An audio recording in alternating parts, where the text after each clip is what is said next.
지난 시간 우리는 베드로와 요한이 성전에 올라가던 일을 함께 묵상했습니다. 베드로와 요한이 기도하기 위하여 성전에 올라갈 때에 사람들이 나면서부터 걷지 못하는 한 사람을 데리고 와 성전 미문 앞에 놓았습니다. 걷지 못하는 그는 구걸로서 생존을 이어가고 있었습니다.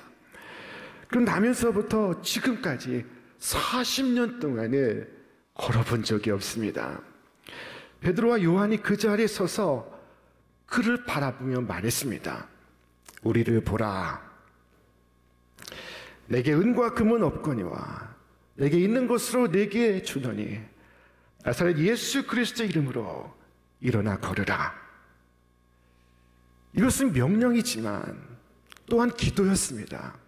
주님께서 우리에게 말씀하셨습니다. 나를 믿는 자는 나의 하는 일도 저도 할 것이요 또한 이보다 큰 것도 하리니 이는 내가 아버지께로 감이니라. 너희가 내 이름으로 무엇을 구하든지 명하든지 내가 시행하리니. 자, 오늘 이 안진뱅이에게 외친 베드로의 선포에는 아주 중요한 뜻이 담겨 있습니다. 그것은 은과 금은 그의 문제를 연장시킬 뿐 그의 문제를 해결할 수가 없다는 것입니다. 많은 사람들이 해결해야 할 육신의 병, 마음의 병, 영혼의 병을 짊어진 채 은과 금을 구하며 살아가고 있습니다. 하지만 문제는 돈으로 해결되지 않는다는 것입니다. 베드로는 주저앉은 자에게 은과 금은 내게 없거니와 내게 있는 것으로 네게 주노니 곧 나사렛 예수 그리스도 이름으로 일어나 걸으라 라고 말했습니다. 그때 40년 동안 묵혔던 문제가 단번에 해결되고 있었습니다.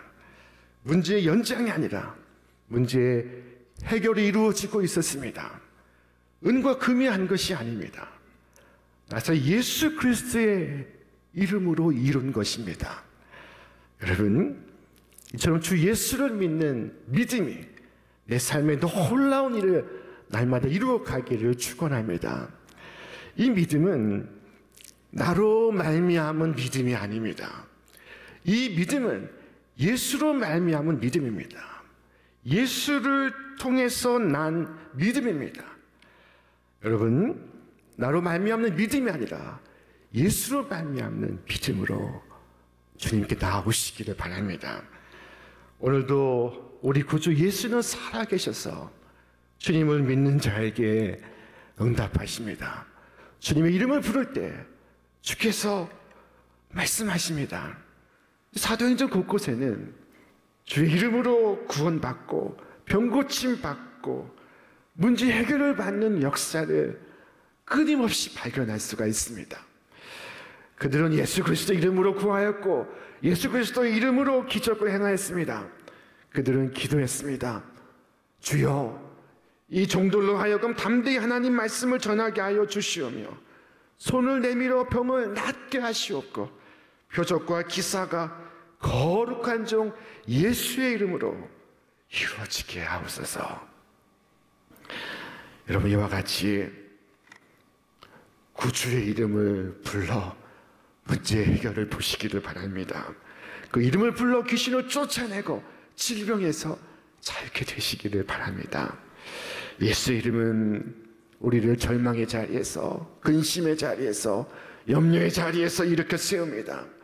예수님은 자신의 이름을 믿는 모든 자에게 흔들리지 않는 희망이십니다.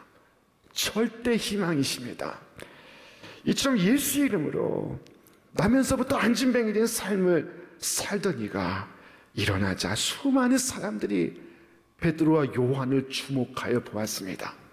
자, 그때 베드로가 말했습니다. 이스라엘 사람들아, 이를 왜 놀랍게 여기느냐? 우리 개인의 권능과 경건으로 이 사람을 걷게 한 것처럼 왜 우리를 주목하느냐? 조금 전 우리를 보라 말했던 베드로였습니다. 그러나 지금 왜 우리를 주목하느냐? 라고 말하고 있습니다. 우리 주변에는 놀라운 일을 행할 수 있다고 자랑하는 자들이 많습니다. 사람들은 그를 능력의 종이라고 부릅니다. 그들은 자신들의 이름을 사진과 함께 대문짝만하게 게시하며 사람들의 이목을 끌어당깁니다. 정치인 가운데도 종교인 가운데도 있습니다.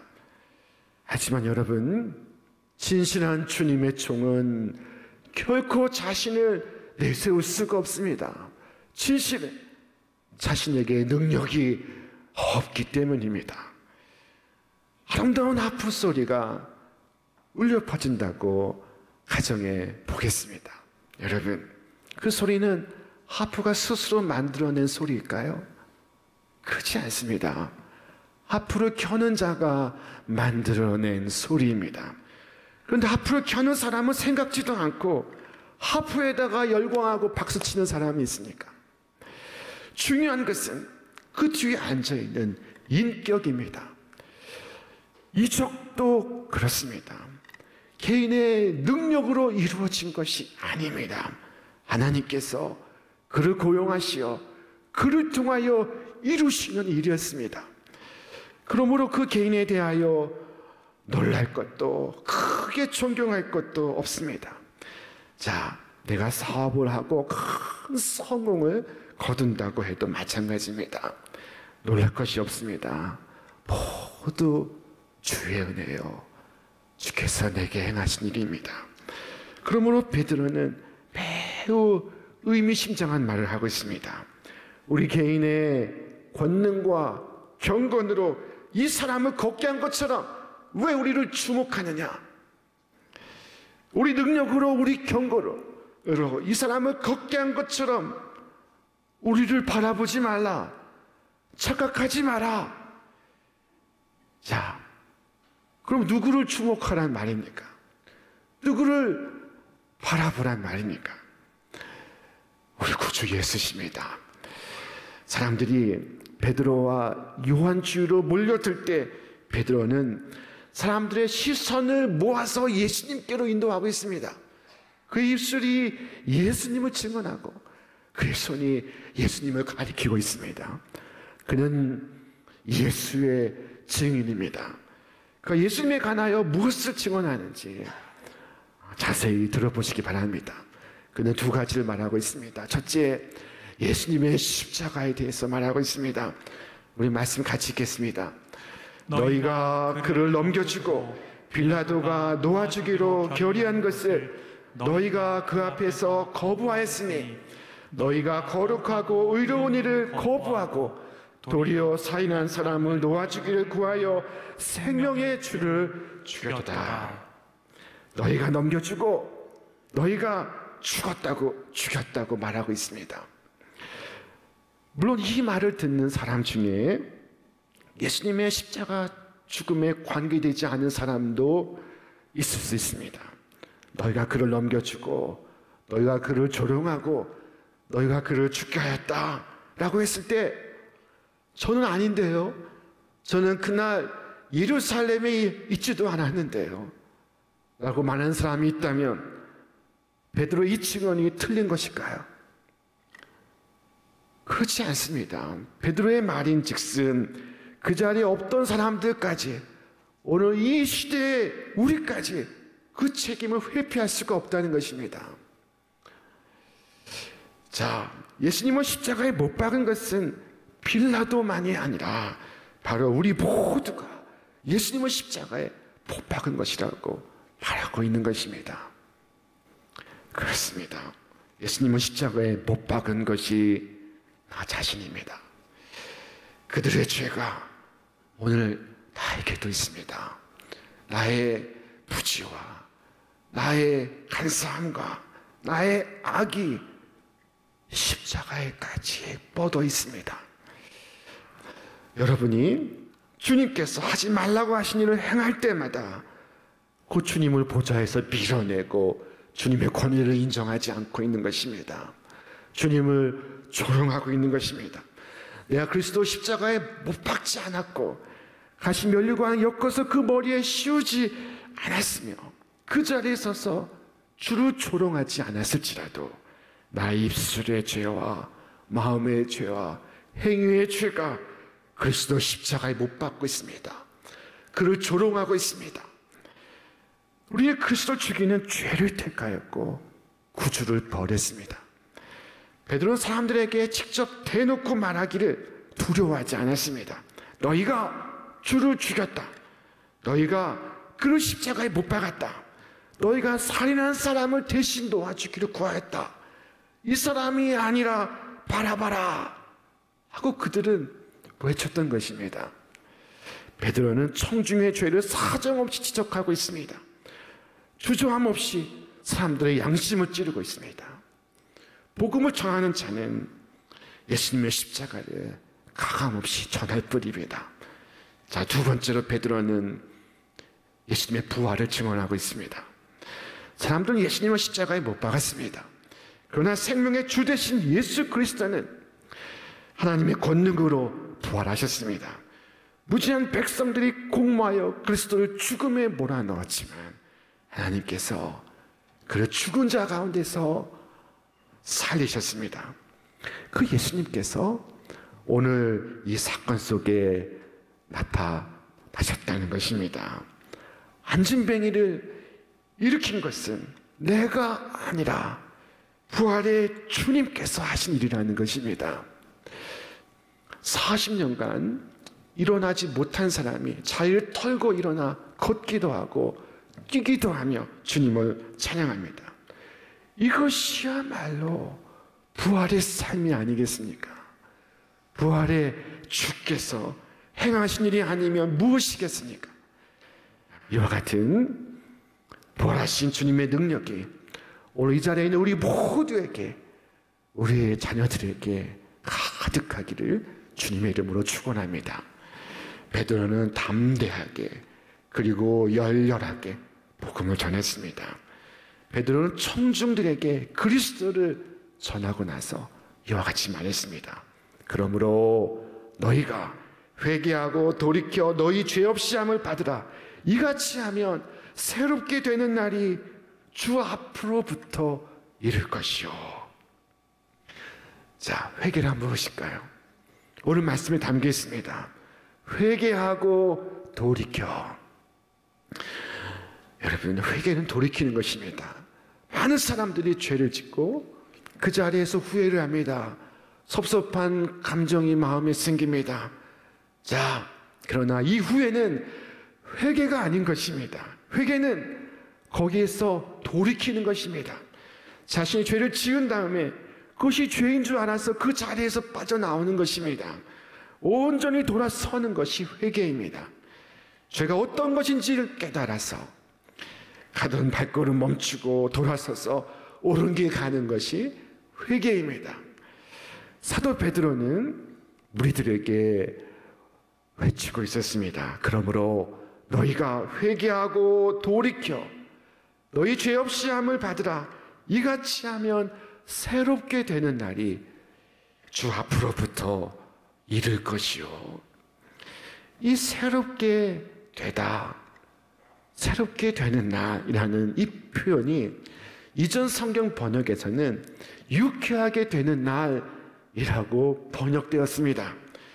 이 새롭게 되다, 유쾌하게 되다, 이 부분이 히라버 성경에는 아나푹시스라는 말로 기록되었습니다.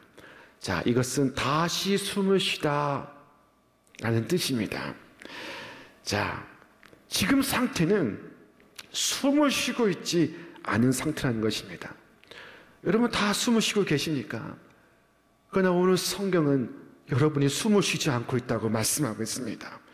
죄로 인하여 숨 막히는 삶을 살아가고 있다는 것입니다. 우리가 다시 숨을 쉬는 삶을 살려면 어떻게 해야 될까요?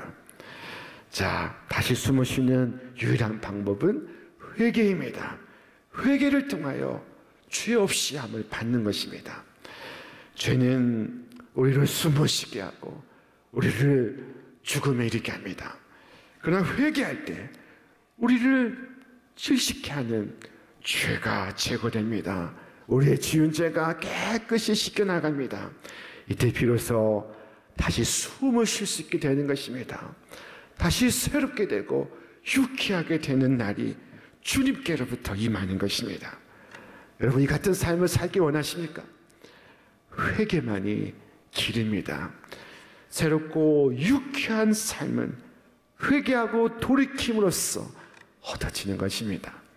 회개하고 주님께로 돌아오면 상상치 못했던, 꿈에도 그리지 못했던 유쾌한 순간이 임합니다. 그것은 주님께로부터 오는 것입니다. 이것을 잊지 않으시기를 바랍니다. 오늘 성전 앞에서 일어난 이 놀라운 기적 후에 많은 사람들이 베드로를 주목했습니다. 그때 베드로는 왜 우리를 주목하느냐? 라고 물었습니다. 자, 여러분, 다시 한번 우리가 바라봐야 할 분은 누구입니까?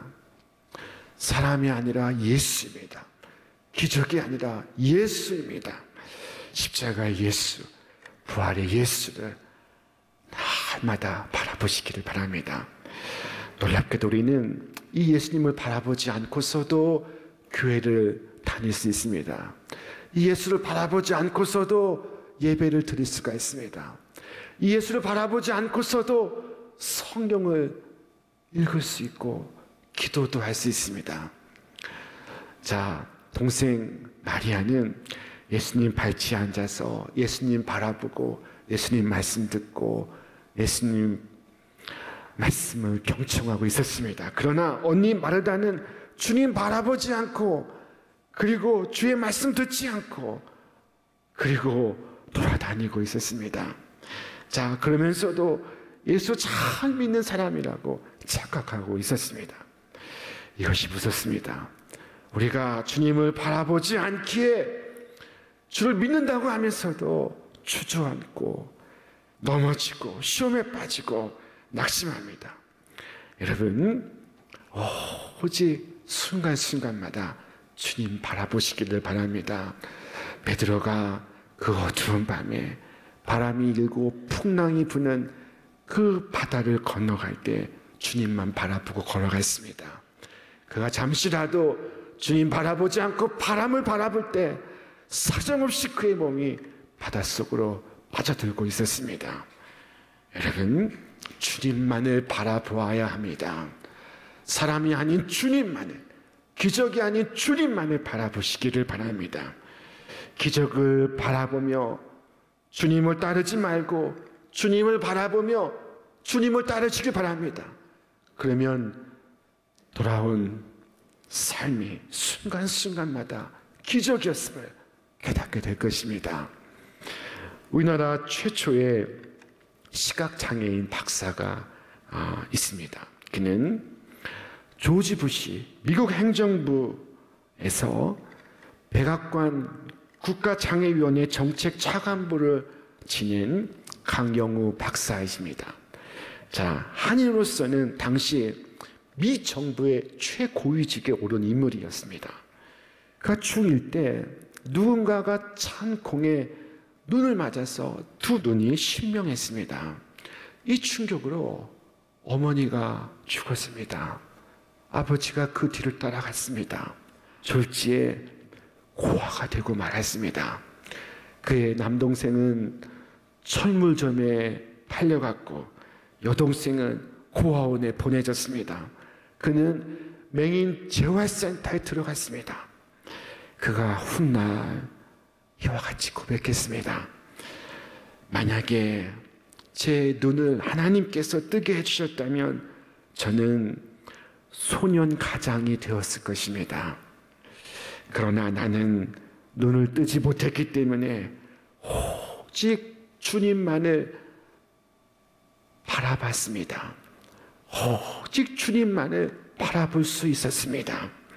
그리고 놀라운 이 축복을 얻을 수가 있었습니다. 자, 그와 그의 자녀와 그의 형제들에게 큰 축복이 임했습니다. 그의 두 동생은 박사가 되고 그의 아들은 그보다 더 높은 미 정부의 고위직 인물이 되었습니다.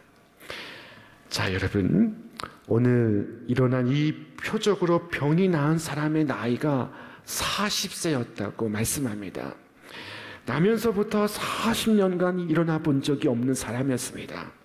그러나 누구도 꿈꾸지 못했던 일이 그의 삶에 일어나고 있었습니다. 이 일을 계기로 이스라엘의 믿은 사람의 수가 남자만 5천 명이 되었다고 말씀합니다. 베드로는 의지와 소망을 잃고 주저앉은 이스라엘 민족 앞에서 복되신 구주 예수를 증언했습니다. 여러분, 이와 같이 주저앉아 있는 가정, 우리 청소년, 청년, 민족 앞에서 구주 예수의 증인 되시기를 바랍니다.